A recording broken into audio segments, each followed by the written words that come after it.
नमस्कार दोस्तों, आप सभी का स्वागत है मेरे यूट्यूब चैनल पर। आज हम लोग मॉडर्न हिस्ट्री का पार्ट 4 स्ट्रगल फॉर इंडिपेंडेंस पढ़ेंगे। ये टॉपिक इतने दिनों से मैं बहुत वेट कर रहा था इस टॉपिक को बताने के लिए। ये टॉपिक में बहुत सारा सार छुपा है, क्योंकि इस टॉपिक में बेसिकली हम लोग को ये पता चलेगा कि भारत की आज़ादी के लिए कौन कौन से लोगों ने जान अपने प्राणों की बलि दी, अपने जीवन को सेक्रीफाइस कर दिया, और किस किस मोमेंट के बाद हमें आज़ादी मिली है। लाखों लोग शहीद हुए हैं, और लाखों तो ऐसे हैं जिनके नाम भी हम नहीं जानते, और लाखों ऐसे हैं जो लाठियाँ खाई, गोलियाँ खाई और कहाँ मर गए पता भी नहीं चला। चलिए, फिर भी जो सामने थे उनके बारे में पढ़ेंगे, और कौन कौन से कार्यक्रम किए गए जिसके चलते अंग्रेज़ों को हमारा देश छोड़कर जाना पड़ा। चलिए शुरुआत करते हैं। अभी तक हम लोगों ने मॉडर्न हिस्ट्री को 4 पार्ट में भागा था। 4 पार्ट में हमने देखा कि ब्रिटिश का उदय कैसे होता है। सेकंड पार्ट में हमने देखा फर्स्ट रिवोल्ट ऑफ 1857, प्रथम जो रिवोल्ट हुआ उसके बारे में देखा। तीसरा पार्ट में हमने देखा कि गांधी जी कैसे आए, उनका युग शुरू हुआ, लोगों में जागरण हुआ और लोग आज़ादी की लड़ाई के लिए सोचने लगे और उसमें भाग भी लिया। अब अंतिम पार्ट है जिसमें स्ट्रगल फॉर इंडिपेंडेंस, पूरी तरीके से संघर्ष है, किसके लिए? आज़ादी के लिए। चलिए आगे बढ़ते हैं वीडियो की ओर। फर्स्ट है revolt of 1857।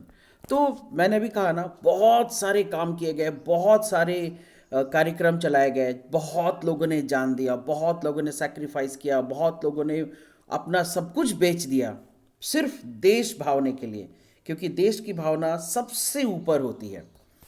Revolt of 1857, the British expansionist the British expansionist policies, मतलब ब्रिटिश एम्पायर को फैलाने की policy, economic exploitation and the administrative innovations over the years had adversely affected the position of all rulers of Indian states, sepoys, zamindars, peasants, traders, artisans, Pandit, मौलवीस, etc, everybody. Britishers का जो policy था उसने समाज के हर एक वर्ग को exploit ही किया, नष्ट ही किया। And the simmering discontent burst in the form of violent storm in 1857, which shook the British Empire in India to its very foundation. Ultimately इन लोगों का गुस्सा, इन लोगों का रोष अल्टीमेटली 1857 के प्रथम विद्रोह के समय में दिखा, मगर 1857 का विद्रोह फेल हो गया। कारण सिर्फ एक था कि पूरा देश एक साथ विद्रोह को नहीं किया। अगर पूरा देश करता तो आज हमारे देश की आज़ादी 1947 में नहीं, 1857 में ही हो गई होती। उस समय ये विद्रोह कुछ सीमित जगहों तक ही लिमिटेड रह गया। चलिए आगे बढ़ते हैं। दूसरा पार्ट है वो है स्वदेशी मूवमेंट। स्वदेशी मूवमेंट क्या है? This movement started against the British move for the partition of Bengal in 1903. The British announced their decision to part the Bengal, and they wanted to got two provinces out of Bengal. Bengal comprising Western Bengal as well as the province of Bihar and Odisha, Eastern Bengal and Assam. मैं बता दूं इसके पीछे का basic reason क्या था। ये जो पार्टीशन ऑफ बंगाल हुआ 1905 में लॉर्ड कर्जन ने किया था। ये पार्टीशन ऑफ बंगाल करने के पीछे एक ही रीज़न था कि उस समय जो क्रांतिकारी गतिविधियां हो रही थी, बहुत ज़्यादा हो रही थी, वो बेसिकली बंगाल में ही हो रही थी, क्योंकि बंगाल के लोग बहुत ज़्यादा जागरूक थे, पढ़े लिखे, समझदार, और एक दूसरे के बीच में अवेयरनेस फैलाने में उनका बहुत बड़ा रोल था। उन्होंने पूरी भारत में अवेयरनेस फैलाने का काम किया, और उस समय के क्रांतिकारी लोगों ने बहुत सारे ऐसे ऐसे कार्यक्रम किए जिससे ब्रिटिश सरकार की नींव हिल गई थी। इसलिए उन लोगों ने डिवाइड एंड रूल पॉलिसी को अपनाया और बंगाल को 2 पार्ट में बांट दिया, ईस्ट बंगाल और वेस्ट बंगाल। ईस्ट बंगाल हो गया बांग्लादेश वाला साइड जो बाद में फ्री हो गया, और वेस्ट बंगाल वाला साइड जिसको हम लोग वेस्ट बंगाल कहते हैं वो वेस्ट में पड़ता है। इसलिए ये इसके पीछे का रीज़न यही था कि डिवाइड एंड रूल, लोगों को आपस में ही फंसा दो, और हिंदू मुस्लिम वाले एक ऐसा बेकार सा बीज उन्होंने बो दिया जिसका जो आज के डेट में एक बहुत बड़ा पेड़ बन गया है, और पता नहीं ये कभी ख़त्म होगा कि नहीं होगा, क्योंकि ये गंदगी इतनी ज़्यादा बढ़ गई है कि ये इतनी गंदी मानसिकता के रूप में बढ़ गई है कि मुझे नहीं लगता है कि ये शायद ही ख़त्म हो पाए। चलिए आगे बढ़ते हैं। नेक्स्ट तीसरा जिसका बहुत बड़ा रोल था वो था होम रूल लीग मूवमेंट। ये होम रूल लीग मूवमेंट क्या, India's response in the first world war was seen in the home rule movement. It was an effective way to show discontent in the British rule. There were two Indian home rule leagues that were organized in the lines of the Irish Home Rule League.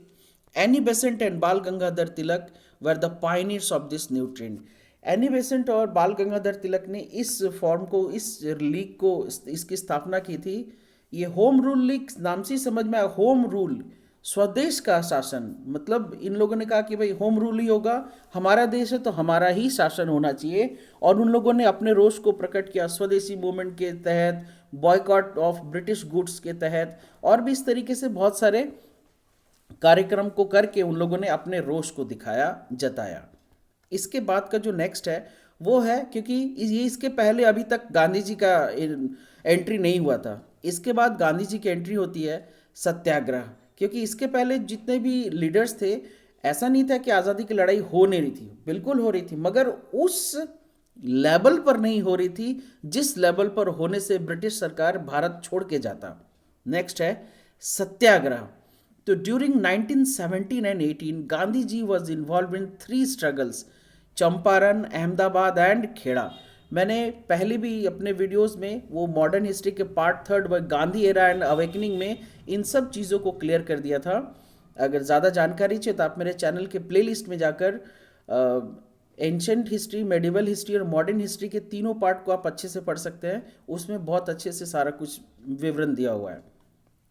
Before ही launch the Rowlatt Satyagraha, Champaran जाने से पहले, अहमदाबाद और खेड़ा जाने से पहले उन्होंने Rowlatt सत्याग्रह किया था। बिकॉज रॉलेट एक इतना गंदा कानून था, ब्रिटिश सरकार ने लागू किया था हमारे देश में, कि बिना कोर्ट के इन्वॉल्वमेंट के किसी को भी कभी भी अरेस्ट कर लिया जाएगा और उसका हिसाब किताब फाइनल हो जाएगा, मतलब उसको मार दिया जाएगा।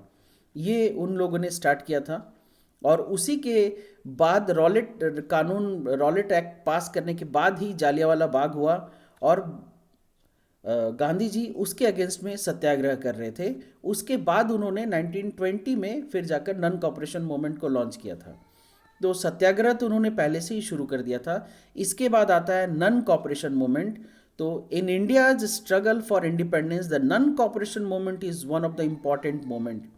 On August 31st, 1920, the Khilafat Committee started a campaign of non-cooperation and the movement was formally launched. इस movement को basically हम लोग नन कॉपरेशन एंड खिलाफत मूवमेंट को एक साथ जोड़ के रखा गया, ताकि हिंदू मुस्लिम दोनों का एक बड़ा सा भीड़ ब्रिटिश सरकार के अगेंस्ट में खड़ा हो, और ये उन लोगों के बीच में एकता फैलाने का काम गांधी जी ही कर सकते थे और गांधी जी ने ही किया। The aim was to boycott major social programs, events, office, schools to resonate with India's struggle for independence. Non cooperation का मतलब ही होता है to not cooperate. Gandhi ji का आह्वान था पूरे देश के लिए, और लोगों ने किया भी। स्टूडेंट्स ने स्कूल छोड़ दिया, कॉलेज छोड़ दिया, जो लोग सरकारी नौकरी करते थे उन्होंने अपना ऑफिस छोड़ दिया, वकीलों ने कोर्ट को छोड़ दिया, म्यूनसिपैलिटी ऑफिस अपने ऑफिस को छोड़ दिए। इस तरीके से नन कॉपरेशन मतलब आपको कॉपरेट ही नहीं करना है। लेकिन चौरी चौरा कांड के चलते गांधी जी को नन कॉपरेशन मूवमेंट बंद करना पड़ा। अगर ज़्यादा जानकारी चाहिए तो आप मेरे वीडियो के प्लेलिस्ट में जाकर सीधा सीधा वो देख सकते हैं। नेक्स्ट में आते हैं, नन कॉपरेशन मूवमेंट के बाद आता है सिविल डिसोबीडियंस मूवमेंट। तो इसके बाद सविनय अवज्ञा आंदोलन इसको हम लोग कहते हैं, और सॉल्ट सत्याग्रह या डांडी मार्च यात्रा, ये सब कहते हैं। इसमें क्या हुआ, गांधी जी ने सीधा सीधा डिक्लेयर कर दिया कि हम ब्रिटिश को अपना सरकार नहीं मानते, ये हमारा देश है, हमारा दबदबा चलेगा, हमारा डोमेन चलेगा, हम ब्रिटिश को नहीं मानते, इसलिए ब्रिटिश के कानून को भी नहीं मानेंगे। तो उन्होंने शुरुआत की नमक के कानून को तोड़ के। The salt march was also known as salt Satyagraha, Dandi Satyagraha या Dandi March, which was an act of non-violent civil disobedience in colonial India led by Mahatma Gandhi. It lasted from 12th March 1930 to 6 April 1930 as a direct campaign of tax resistance and non-violent protest against the British salt monopoly. British salt monopoly क्या था? भारत में किसी भी भारतीय को नमक बनाने का कोई अधिकार नहीं था. ये था ब्रिटिश सॉल्ट मोनोपोली. भारत में रहकर भारत के समुद्र के पानी का इस्तेमाल करके ब्रिटिश सरकार नमक बनाएगी और भारत के लोगों को उस नमक को खरीद कर खाना होगा. ये था मोनोपोली. तो सबसे पहले गांधी जी ने इस मोनोपोली को तोड़ा, इस नियम को तोड़ा, और उनके साथ ही साथ पूरे भारत में सारे लोग बहुत सारे जागरूक हुए. उन लोगों ने जब गांधी जी का साथ दिया, कैसे कि जब भारत भारत का है, ब्रिटिश सरकार को नहीं मानते हैं, तो ब्रिटिश सरकार के द्वारा जितने भी कानून थे, जो जहाँ तक तोड़ सकता था तोड़ा. पीजेंट्स ने टैक्स देना बंद कर दिया, रेवेन्यू देना बंद कर दिया. बहुत सारे लोग जो आदिवासी कैटेगरी के लोगों के साथ क्या जंगल का कानून बनाया गया था कि आप लोग जंगल में घुस नहीं सकते, अपने जानवरों को चरा नहीं सकते, आप जंगल से लकड़ियाँ चुन नहीं सकते, जंगल में नदी में मछलियाँ नहीं पकड़ सकते. उन लोगों ने सभी कानून को तोड़ दिया. जो पहले जिस प्रकार से जीते थे वैसा ही काम करने लगे. उनका सीधा सीधा कहना था कि हम ब्रिटिश सरकार को नहीं मानते, ये हमारा देश, हमारा सरकार होगा, हम नहीं मानते. और उन्होंने उनके कानून को तोड़ना शुरू कर दिया. इससे सबसे बड़ा ब्रिटिश सरकार का नींद कब खुला?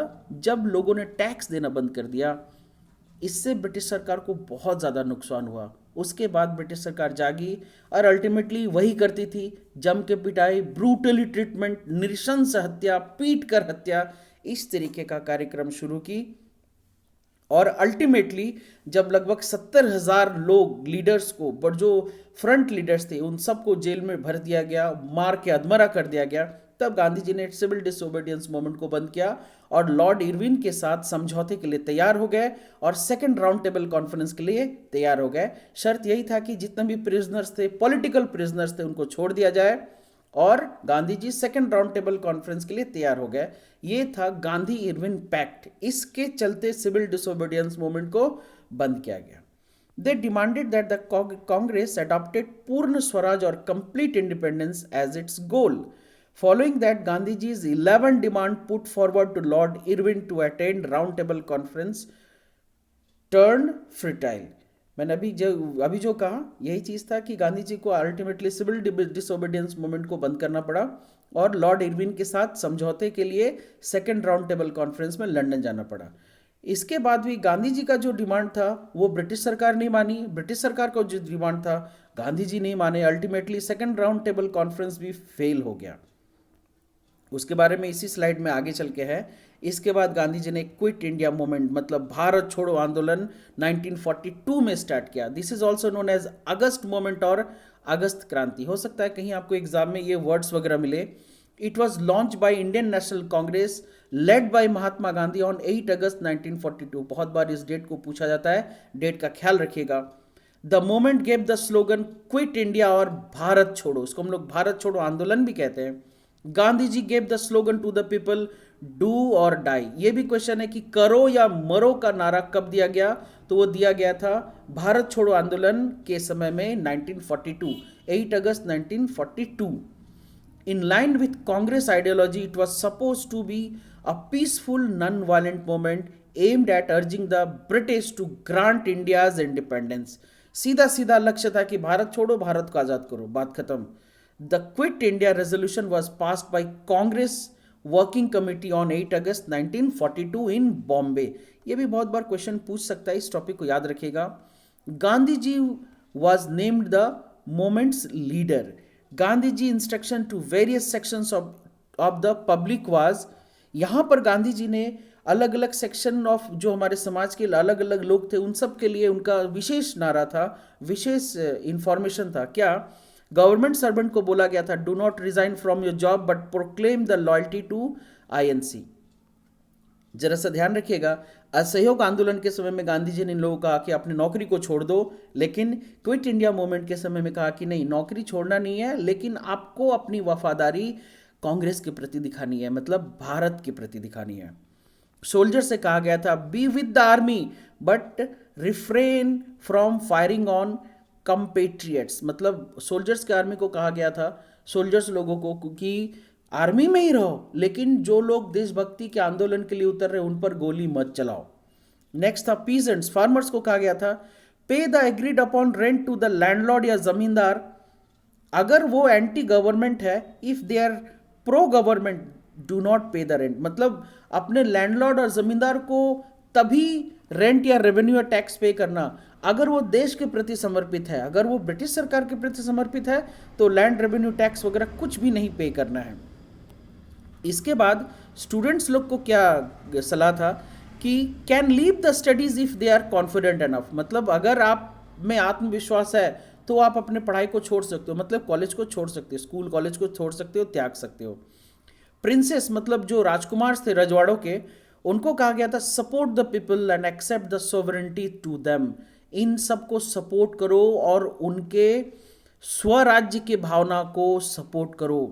And people of the princely states, और लोगों से आह्वान क्या था, support the rule only if he is anti government. Support the ruler, अपने रूलर को तभी सपोर्ट करो अगर वो एंटी गवर्नमेंट है, मतलब ब्रिटिश के अगेंस्ट है, या declare themselves as a part of the Indian nation, या फिर आप अपने आप को, अगर आपका राज्य, अगर आप देश के अंदर आते हो और ब्रिटिश सरकार के अगेंस्ट जाते हो तो ही सपोर्ट करो, नहीं तो अपने राजा को भी सपोर्ट मत करो। नेक्स्ट है इसके बाद जो रोल ऑफ नरम दल एंड गरम दल, क्योंकि उस समय कांग्रेस पार्टी का भी डिवीजन हो गया था दो पार्ट में, नरम दल and Garam Dal. The moderates believe that once Britishers would understand the Indian mass they would work for the benefits and progress and improve the lives of the people. यहाँ पर मॉडरेट्स का थिंकिंग में फर्क है कि उनको लगता था कि अगर ब्रिटिश समझ जाएगी कि भाई भारत का इतना बड़ा ग्रुप उनके अगेंस्ट है तो ब्रिटिश सरकार भारत के लोगों के भलाई के लिए काम करेगी। ये कहना था नरम दल का, जिनको हम लोग मॉडरेट्स कहते हैं। जबकि the extremist formally believe that the British authority were not interested in the Indian people and lives. गरम दल का कहना था कि ब्रिटिश अथॉरिटी को इंडियन पीपल या उनके लाइफ से कोई फर्क नहीं पड़ता है, उनका सिर्फ एक ही था कि जितना ज़्यादा से ज़्यादा यहाँ से रिसोर्स को अपने देश में ढोके लेकर जाए, इसलिए वो सीधा सीधा ब्रिटिश गवर्नमेंट के अगेंस्ट में थे। और मॉडरेट्स जो थे ब्रिटिश गवर्नमेंट के पॉलिसीज के अगेंस्ट में थे, वो पॉलिसीज के अगेंस्ट में आंदोलन करते थे, और एक्सट्रीमिस्ट जो थे वो सीधा सीधा ब्रिटिश के अगेंस्ट में आंदोलन करते थे। नेक्स्ट है the Indian national Congress was formed in 1885 and in 1907 it split into two factions. यहाँ पर भी इनमें सोच के फर्क के चलते दोनों में बंटवारा हो गया। एक्सट्रीमिस्ट जिसको गरम दल कहते हैं, हॉट फैक्शन, यहाँ पर तिलक कंटिन्यू कर रहे थे, and moderates were the Naram Dal, soft faction led by the Gokhale.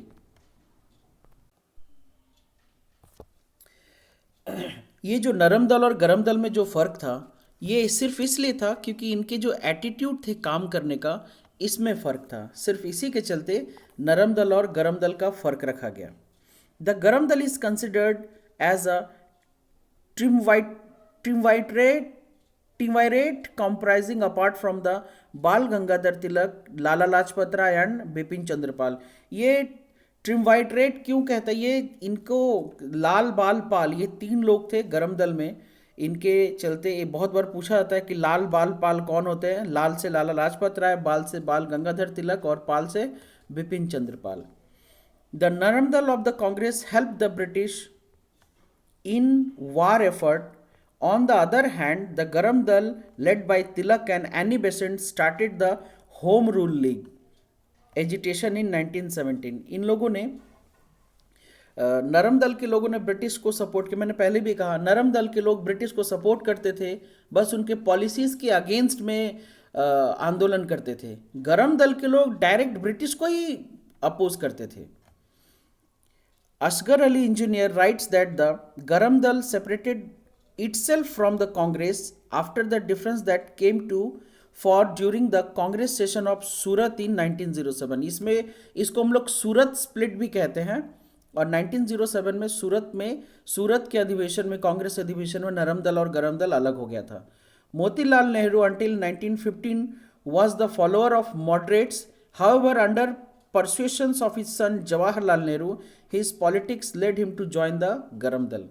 तो यहाँ पर मोतीलाल नेहरू जी भी गरम दल को ज्वाइन किए थे, लेकिन वो सपोर्ट मॉडरेट्स को ही करते थे। आगे बढ़ते हैं। इसके बाद ये हम लोग टॉपिक पढ़ रहे हैं भारत के आज़ादी में कौन कौन से मूवमेंट्स का बड़ा बड़ा पार्ट था, हम लोग उसके बारे में पढ़ रहे हैं। अब हम लोग देखेंगे ये जो राउंड टेबल कॉन्फ्रेंस हुए, तो इन इन राउंड टेबल कॉन्फ्रेंस से क्या क्या नतीजा आया और ये फेल क्यों हो गया। First round table conference was held in 1931, नवंबर में हुआ था लंदन में। नवंबर से दिसंबर, एक महीने में हुआ था। Several issues of British India like federal structure, provincial constitution, province of Sindh, NWFP, ये नॉर्थ वेस्ट फॉरवर्ड पॉइंट है, माइनॉरिटीज, डिफेंस सर्विस, फ्रेंचाइज, ये सभी टॉपिक्स के ऊपर डिस्कशंस हुए थे। Although many principles on reforms were agreed, बहुत जगह अग्रीड भी हुआ, but not much was implemented. बहुत जगह पर सारे लोग अग्रीड भी हुए थे मगर उसको इम्प्लीमेंट नहीं किया गया। And the Congress party carried on its civil disobedience, तो कांग्रेस पार्टी उसके अगेंस्ट में सिविल डिसोबीडियंस को कंटिन्यू रखते गए, डिसोबीडियंस शो करते गए। Ultimately the conference was regarded as a failure. The British government understood that the importance and the need of the Congress party to make any decision on India's political future. इस समय तक British government Congress को अपने साथ लेके नहीं चली थी फर्स्ट राउंड टेबल कॉन्फ्रेंस में, इसलिए first round table conference fail हो गया। क्योंकि जितना भी प्रिंसली स्टेट्स और कुछ लीडर्स को बुलाकर कॉन्फ्रेंस तो किया गया, मगर उस कॉन्फ्रेंस में जितनी भी बातें ब्रिटिशर्स ने रखी थी और जितनी बातें प्रिंसली स्टेट्स ने रखा था, ये आपस में मैच नहीं हुआ, इन दोनों का आपस में बना नहीं सही तालमेल। और ब्रिटिश बहुत पॉइंट पे एग्री तो की मगर इम्प्लीमेंट नहीं की, इसके चलते first round table conference fail हो गया। सेकेंड राउंड टेबल कॉन्फ्रेंस में गांधी जी गए थे, हम लोग थोड़ी देर पहले टॉपिक में स्टडी किया। As a result of this conference, British decided to grant a separate electorate for minorities community. Second round table conference में ये जो separate electorate minorities के लिए डिमांड था, ये अंबेडकर जी का डिमांड था। Gandhi ji was against this, Gandhi ji separate electorate के लिए शुरू से ही विरुद्ध में थे। But in this conference Gandhi ji and Ambedkar different on the issues of separate electorates for the untouchables. Dalit या अछूत व्यक्तियों के लिए अंबेडकर जी ने अलग सेपरेट इलेक्टोरेट की डिमांड की थी और ब्रिटिशर्स बहुत खुशी खुशी मान गए थे, क्योंकि वो तो जानते थे कि हर जगह डिवाइड एंड रूल पॉलिसी कीजिए, हम इंडियंस भले ही कहते हो इंडियन, बट हम धर्म के नाम पे, भाषा के नाम पे, जाति के नाम पे, स्टेटस के नाम पे, इवन जेंडर के नाम पर भी हम लोग बटे हुए हैं, तो हमें बहुत ही आसानी से हराया जा सकता है। The second round table conference was deemed a failure because of the many disagreements among the participants, while the INC claimed to speak for the whole of the country. यहाँ तक लोगों के मन में एक ही चीज़ था कि भाई पूर्ण स्वराज चाहिए, पूर्ण स्वराज चाहिए, ब्रिटिश माने नहीं, तो सेकेंड राउंड टेबल कॉन्फ्रेंस भी फेलियर हो गया। थर्ड राउंड टेबल कॉन्फ्रेंस ये 32 में हुआ, नवंबर से दिसंबर 32 में हुआ। 31 में सेकेंड राउंड टेबल कॉन्फ्रेंस, 32 में third round table conference. Only 46 delegates took part in this conference. INC and the Labour Party decided not to attend it, क्योंकि INC wasn't invited. Indian princely states were represented by the princes and diwans, but दीवान और princes ही इस conference में participate किए थे। Again British Indians were represented by the Aga Khan, he was a person from Muslim community, and some person from depressed class, women, Europeans, Anglo Indians and the labor class के representatives ने participate किया था। Outcome not much was achieved in this conference also. The recommendation of this conference were published in a white paper in 1933 and later discussed in the British Parliament, and the recommendations were analyzed and the Government of India Act of 1935 was passed on this basis. जबकि ये जब पास हो रहा था, majority बिल्कुल नहीं था legislative assembly के अंदर, फिर भी ब्रिटिश ने ज़बरदस्ती इसको पास कर दिया। फिर भी थर्ड राउंड टेबल कॉन्फ्रेंस भी एक फेलियर ही माना गया। नेक्स्ट है, कुछ कमीशंस आए, ब्रिटिश सरकार ने पूरी कोशिश की कि इसको और खींच के जितना खींच सकते स्ट्रगल मूवमेंट को खींच के ले गए। साइमन कमीशन को भेजा कि भाई, साइमन कमीशन को स्पेशली इसलिए भेजा गया था, आप जाकर ये देखो, ये चेक करो कि whether Indians are able to handle their own government और नॉट। घुमा फिरा के बात यही है, बट कागज पे बहुत सारे बकवास लिखे जाते हैं, हकीकत बात यही था, और इसका विरोध पूरे देश ने किया था। Salmon Commission, a group appointed in November 1927 by the British Conservative government under Stanley to report on working of the Indian Constitution established by the Government of India Act of 1919. The commission was boycotted by the Indian National Congress and the most of the other Indian political parties. The British government set up a commission to inquire into the Government of India Act of 1919, और सबसे बुरी बात थी कि इस commission में एक भी आप भारत के बारे में देखने के लिए आए हैं, लेकिन भारत के बारे में देखने, समझने, स्टडी करने के लिए, एनालिसिस करने के लिए, और आपके ग्रुप में एक भी भारतीय ही नहीं है।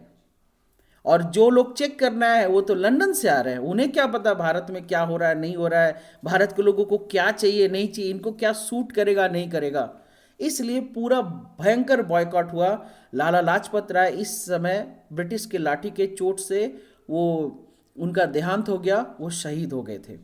The aim of the commission was to enquire into the working of the act and to suggest further reforms in the system of administration. The commission was therefore named after Sir John Salmon, who headed it. ये sir John Simon ने इस commission को वो लेकर आए थे, इसलिए उनके नाम से ये साइमन कमीशन हुआ, और इसका बहुत भयंकर बहिष्कार हुआ। इसके बाद एक और मिशन आया, उसका नाम था क्रिप्स मिशन। क्रिप्स मिशन, ये टॉपिक इसलिए बता रहे क्योंकि ये कुछ टॉपिक्स है जिसके बारे में अक्सर 8, 9, 10 के बच्चों को क्वेश्चन ज़रूर पूछा जाता है, और 12 के ह्यूमैनिटीज़ के बच्चों से भी क्वेश्चन, इन सब टॉपिक से रिलेटेड क्वेश्चन पूछा जाता है। The Cripps mission was sent by the British government to India in March 1942 to obtain Indian cooperation for the British war effort in the Second World War. Because Second World War में Britishers ने participate किया था, Cripps को भेजा गया था कि जाओ भाई, इंडियन लोगों से जैसे फर्स्ट वर्ल्ड वार में उनका सपोर्ट मिला था, लगभग 10 लाख सैनिक यहाँ से गए थे, वैसे इस बार भी जाओ, लोग भर भर के आर्मी में भर्ती होंगे ही। तो इस बार सभी लोगों ने अपोज किया था, इस बार उतने लोग नहीं गए थे। It was headed by Sir Richard Stanford Cripps, a Labour minister in the Winston Churchill's coalition government in Britain. Basically Cripps mission इसलिए गया था कि भाई लोगों का भीख मांगो इंडिया में जाके, ताकि ज़्यादा से ज़्यादा लोग, आप जो सेकेंड वर्ल्ड वॉर लड़ रहे हो जिससे इंडिया को कोई मतलब नहीं है, उसमें बलि देने के लिए यहाँ के देश के लोगों को ले जाना है। ये सब तो बातें हो गई। अब हम लोग बातें करेंगे क्रांतिकारियों की। वो भी एक ग्रुप था। अभी तक हम लोग गांधी जी से जुड़े हुए सत्याग्रही, आंदोलनकारी, इन लोगों के बारे में पढ़ रहे थे, इन लोगों के कार्यक्रमों के बारे में पढ़ रहे थे। अब पढ़ेंगे, क्योंकि भारत में कुछ लोग वैसे भी हैं जो सीधा सीधा गोली का जवाब गोली से देने में यकीन रखते हैं। अब उन लोग के बारे में भी पढ़ेंगे, क्योंकि इन लोगों का भी कहीं ना कहीं दबदबा था भारत को आज़ादी दिलाने में, ब्रिटिशर्स को मन में भय बनाने में। India's freedom movement against the British was witness to a overwhelming participation of the people throughout the country, from Kashmir to Kanyakumari, Assam to Gujarat, and thousands of men and women fought together against the British Raj, while many selflessly gave their life to protect the dignity of their motherland, and others got injured and embraced imprisonment. Their way of thinking and working were different. इनका सोचने का, काम करने का ढंग different था from the satyagrahis. They believe in direct war with British. ये group भी था जो सीधा सीधा लड़ाई करने में यकीन करता था। There contribution is also valuable. इनके कंट्रीब्यूशन का भी बहुत बड़ा वैल्यू है। सम ऑफ देम आर, मैं सिर्फ नाम पढ़ूंगा, ऐसे तो लाखों हैं, बट जस्ट मैं कुछ का ही नाम पढ़ सकता, क्योंकि मेरा अगर 200-400 स्लाइड भी बनाऊंगा ना तो भी उनके नाम पूरे नहीं लिख पाऊंगा। सूर्य सेन, ये चिटागंग आर्मी रेड में आए थे और इनको फांसी लग गई थी जनवरी 12, 1934 में। राम प्रसाद बिस्मिल, ये मैनपुर कॉन्स्पिरेसी और काकोरी कॉन्स्पिरेसी में थे, इनको भी फांसी हुई थी दिसंबर 1927 में। वीर तिकेंद्रजीत सिंह, ये ब्रिटिश आर्मी के साथ लड़के, इनको भी फांसी हुई। दुर्गावती देवी, इनको उम्र कैद हुई। ये भी आर्म्ड रेवोल्यूशन में थे, ब्रिटिश सरकार के अगेंस्ट में, सीधा सीधा गोली बारूद से लड़ाई करने के अगेंस्ट में। तिरोत सिंह सीएम, ये गारो खासी हिल्स मेघालय से थे, ये भी ब्रिटिश सरकार से डायरेक्ट लड़े थे और शहीद हुए थे। खुदीराम बोस, ये भी एक ब्रिटिश चीफ मजिस्ट्रेट को मारने गए थे और पकड़े गए, इनको भी फांसी लगा दिया गया। अशफाक उल्ला खान, ये काकोरी ट्रेन लूटकांड में थे, इनको भी माने ये भी शहीद हो गए, हैंग्ड, इनको भी फांसी सजा हुई। अल्लूरी सीताराम राजू, ये आंध्र प्रदेश से थे, ये रंपर रिबेलियन में बिलीव करते थे और गुरिल्ला वार लड़ते थे, ये भी ब्रिटिश की गोलियों से ही शहीद हुए। जतिंद्र नाथ दास, ये भी एंटी ब्रिटिश एक्टिविटी थे, जेल में ही इनको शहादत मिली। भगत सिंह, हम तो जानते हैं, बहुत ही फेमस नाम है, इन्होंने सेंट्रल असेंबली में बॉम्ब मारा था और इनको भी फांसी हुई। सुखदेव, इन्होंने एक ब्रिटिश ऑफिसर को मारा था, इनको भी फांसी हुई। राजगुरु, इन्होंने भी एक ब्रिटिश ऑफिसर को मारा था, ये भी शहीद हो गए। चंद्रशेखर आज़ाद, इन्होंने बहुत सारे ऑफिसर को मारा था और शहीद हो गए। तो ये नाम तो बहुत ही छोटे से है, कॉमन से है, जबकि ऐसे ऐसे हजारों लाखों नाम हैं जिन्होंने ब्रिटिश सरकार के नाक में दम कर दिया था और ब्रिटिश सरकार को घुटने टेकने पर मजबूर कर दिया था। अगर सारा देश इस तरीके से हथियार उठा लेता ना, तो ब्रिटिश सरकार की काउंटिंग उस समय मात्र 30 से 40 हज़ार थी और हम इंडियंस की काउंटिंग उस समय 60 से 70 करोड़ के ऊपर थी। बस सोचने का फर्क है, हम सोए हुए थे, इसलिए 30,000 लोग 60 करोड़ लोगों पर राज कर रहे थे। चलिए लास्ट में देखेंगे, last but not the least, एक बहुत बड़े हीरो हैं जिनका नाम है सुभाष चंद्र बोस। इनके बारे में जितना भी कहा जाए बिल्कुल गांधी जी की तरह ही है, किताब कम पड़ जाएगा, पन्ना कम पड़ जाएंगे, स्लाइड्स कम पड़ जाएंगे, बट इनके योगदान को विस्तृत रूप से ना बोला जा सकता है ना लिखा जा सकता है। He was the first Indian to get success in Indian Civil Service Examination in London. British लोगों ने इंडियन सिविल सर्विस स्टार्ट किया था, ICS भारत में, कि भाई जो इस एग्ज़ाम को पास करके नौकरी लेगा वो बहुत हाई रैंक पे जाएगा। तो इस माँ के लाल ने, सुभाष चंद्र बोस ने, मात्र 19 साल की उम्र में उस एग्ज़ाम को क्रैक किया और क्रैक करने के बाद चाहते तो डिस्ट्रिक्ट मजिस्ट्रेट वगैरह या कलेक्टर बन के आराम से शान की ज़िंदगी जी सकते थे, मगर तुरंत लात मार दिया उस नौकरी को और भारत के स्वतंत्रता संग्राम की लड़ाई में कूद पड़े। He return in India in 1921 to join the nationalist movement led by Mahatma Gandhi and the Indian National Congress। ये जुड़े, महात्मा गांधी से जुड़े, महात्मा गांधी से प्रेरणा भी ली और इंडियन नेशनल कांग्रेस को जुड़े, और साथ ही साथ सोचिए कितने एक्टिव थे, highly intelligent person.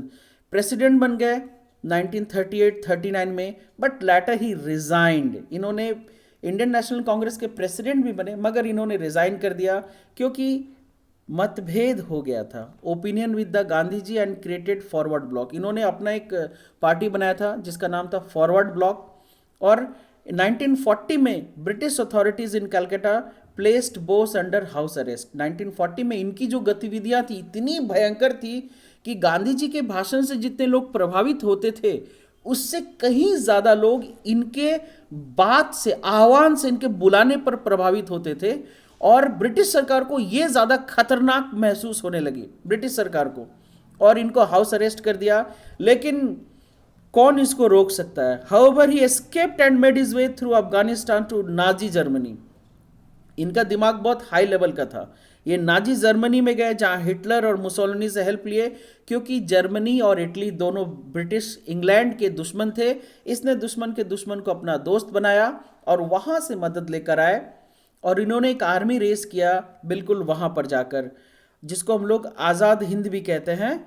Azad Hind government recognise the Indian National Army with the help of the Japanese. Its aim was to reach India as a fighting force. ये करीब 30,000 से 40,000 के सैनिक से ग्रुप बनाकर, इसमें महिलाएं भी थी, ये आसाम के रास्ते से घुस रहे थे, लेकिन किसी तरीके से कुछ पॉलिटिकल कारण से ये कर नहीं पाए उसको। लेकिन इनकी कोशिश बहुत बड़ी थी, और ये जिस रास्ते से आ रहे थे, अगर ये कामयाब हो जाते तो भारत में जितने भी ब्रिटिश थे एक भी जिंदा नहीं जाता। इनका जो फॉर्मूला था, लेकिन इनको कामयाब नहीं होने दिया गया। ये पता नहीं क्या है, नहीं है, ये बहुत ही गंदा सा पॉलिटिकल कारण इसके पीछे है।